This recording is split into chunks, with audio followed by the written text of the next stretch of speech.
$315 trillion. It is a number that defies comprehension. It is a sum that exists only in abstraction. It is 3 times the size of the entire global economy. Every government, every corporation, every household is drowning in debt. The United States, 38 trillion, Japan, 9 trillion. But this ocean of red ink, this planet-wide ledger of obligation, hides a paradox. A terrifying, simple question. If everyone owes money, who exactly is owed? The answer is not a nation. It is not a rival empire. The answer is a system. The world owes money to itself. Or, more accurately, to the managers of its own ledger. And it was designed this way, deliberately, by 4 individuals across 3 centuries. They did not conspire together. They were separated by time. But they each forged a link in a chain that now binds every government on earth. They built a trap where debt is permanent, where the principal is never repaid, where interest flows eternally upward, and where the architects of the trap profit from every payment, every crisis, and every bailout. This is not theory. This is documented, financial history. The meetings happened. The contracts exist.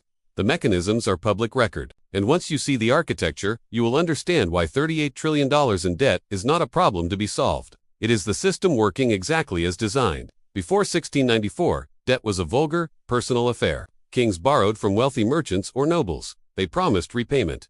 Often, they defaulted. The creditor was ruined. The king found a new creditor. It was messy. It was risky for the lender. Debt was temporary. It was either repaid or erased by default. The system cleared. But in 1691, a Scottish merchant named William Paterson, a financial schemer who had failed at many ventures, had an idea that would reinvent civilization itself. England was bleeding money in a war with France. King William III was desperate. The treasury was empty. Paterson made a proposal, not as a simple lender, but as an architect. He and his associates would lend the government £1.2 million. A staggering sum, but here was the innovation. The hook: the government would never have to repay the principal. The loan would be permanent. In exchange, the government would simply pay 8% interest forever, guaranteed. To manage this eternal arrangement, a new private corporation would be chartered. It would be called the Bank of England. The mechanics were revolutionary. The merchants gave their gold to the bank. The bank lent that gold to the government. The government used its sovereign power of taxation to pay the 8% interest to the bank. The bank then paid that interest as a dividend to the merchants. The king got his war money. The merchants got a guaranteed, risk-free return forever, backed not by the whims of a king, but by the taxing power of Parliament itself. As long as the British people paid their taxes, the interest would flow. The debt became an annuity, bought with gold, paid for by the people. But that was not the true genius of the plan.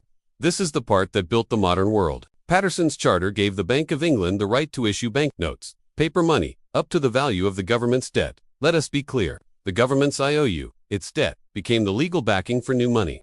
They created money out of debt. The more the government borrowed, the more money the bank could print. This is the template, the original sign of modern finance. Government borrows, never repays, pays interest forever from taxes. And the debt itself expands the money supply, benefiting the bankers who manage the system. Paterson himself died in 1719, not particularly wealthy. He was the architect, not the master. But the machine he designed was perfect. Within 50 years, every major European power copied the model. By 1790, Alexander Hamilton would explicitly model America's new financial system on the Bank of England. The first link in the chain was forged. The debt trap was set, but the trap was still small. It was local. It needed someone to industrialize it, to make it global. By the early 1800s, Paterson's machine was running in capitals across Europe. Governments borrowed, paid interest, and rolled over debt. But the system was still primitive. It was disorganized. Each loan was a bespoke negotiation. The trap was set, but it had not yet been industrialized. It needed an architect of global scale. That architect was Nathan Rothschild. The Rothschild family was a new kind of power. They were not a government, they were a network. 5 brothers strategically placed in the 5 great financial centers of Europe: London, Paris, Frankfurt, Vienna, Naples.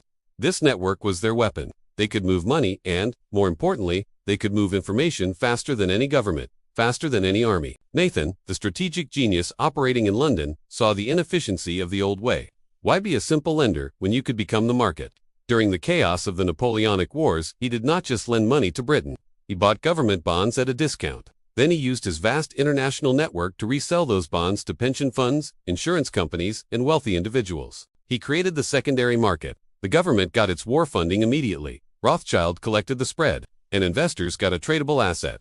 But it was in 1815, at the Battle of Waterloo, that Nathan Rothschild demonstrated the true nature of his power. His private courier network was faster than the state's. He knew before anyone else in London that Napoleon had been defeated. The London Stock Exchange was a sea of rumor and fear. Rothschild stood in his usual place and began to sell. He sold and he sold. The market, watching the most powerful banker in the world, assumed the worst. He must know. Britain must have lost.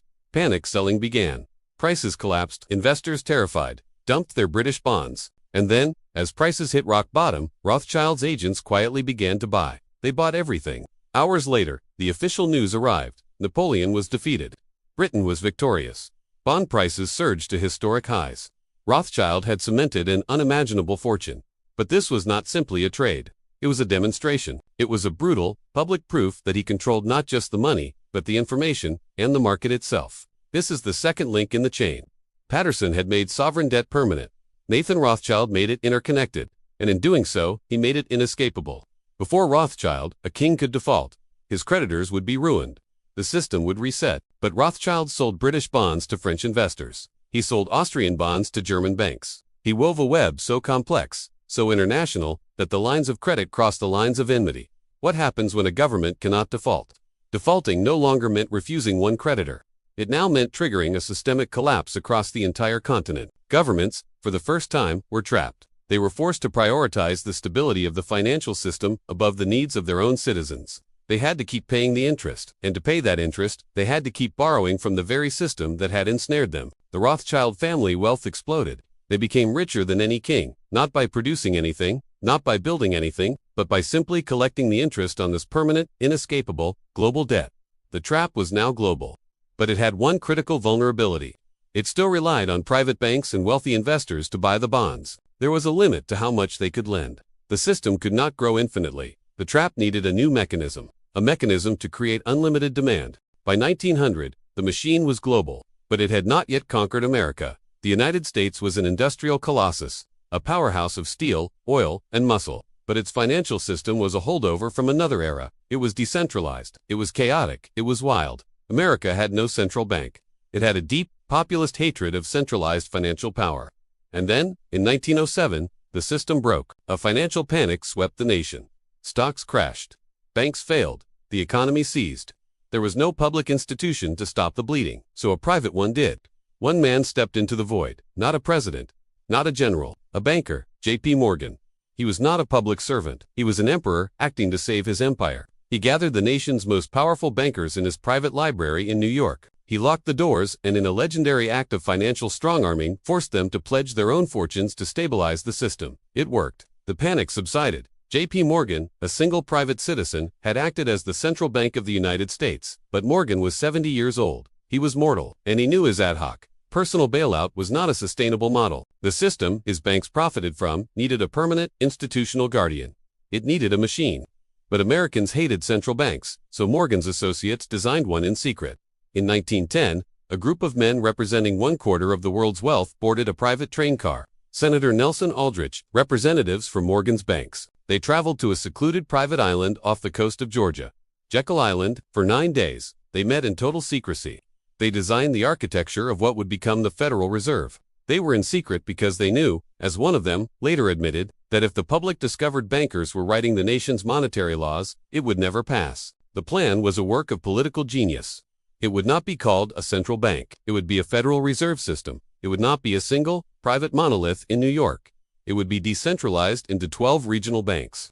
It would not be controlled by Wall Street. It would be overseen by a public board of governors appointed by the president. It looked public. It looked democratic. It was a costume. The reality was that the regional Federal Reserve banks were privately owned by the very member banks they were supposed to regulate. And the most important of them all, the Federal Reserve Bank of New York, the one that would actually conduct the operations, was controlled by the Wall Street banks, Morgan's banks. In December 1913, the Federal Reserve Act was passed, and the third most critical link was locked into place, because this new machine was given a power that dwarfed all others. The power to create money. Now, when the government needed to borrow, it was no longer limited by what private banks could lend. The government issues a bond, a piece of debt. The Federal Reserve buys that bond. And how does it pay for it? It simply creates the money with a keystroke. This is the mechanism for infinite debt. Patterson had made debt permanent. Rothschild had made it inescapable. Morgan made it infinite. He created a guaranteed buyer with a bottomless checkbook. There was no longer any market-based limit on how much the government could borrow. The trap was now limitless. Morgan died in 1913. The same year, his machine was born. But his true legacy is the structure that makes the $38 trillion debt possible. The trap was almost complete. It could create infinite debt. It was inescapable. But one question remained. What happens when a nation simply cannot pay? By the 1970s, the machine was a global success. Patterson's, Rothschild's, and Morgan's innovations were working in perfect, terrible harmony. Developed nations borrowed, paid interest, and rolled over debt, all managed by central banks that provided infinite demand.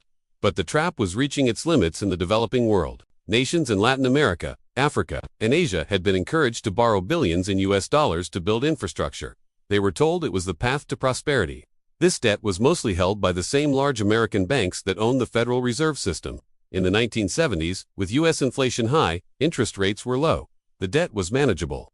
But in 1979, the system faced a new threat. Inflation in the US was spiraling out of control. Confidence in the dollar, the very foundation of the global machine, was eroding. A new architect was needed, not to build, but to save the system from its own excess. His name was Paul Volcker. As chairman of the Federal Reserve, Volcker did the unthinkable. He raised interest rates not to 5% or 10%, but to 20%. It was a brutal, necessary act to crush inflation and restore faith in the dollar. It worked, but this domestic policy had a catastrophic global consequence. Those developing nations who had borrowed billions at low, floating rates suddenly saw their interest payments double, triple, quadruple, overnight. The math became impossible. In August 1982, the first domino fell. Mexico announced it could no longer make its payments. Default, it was a moment of reckoning.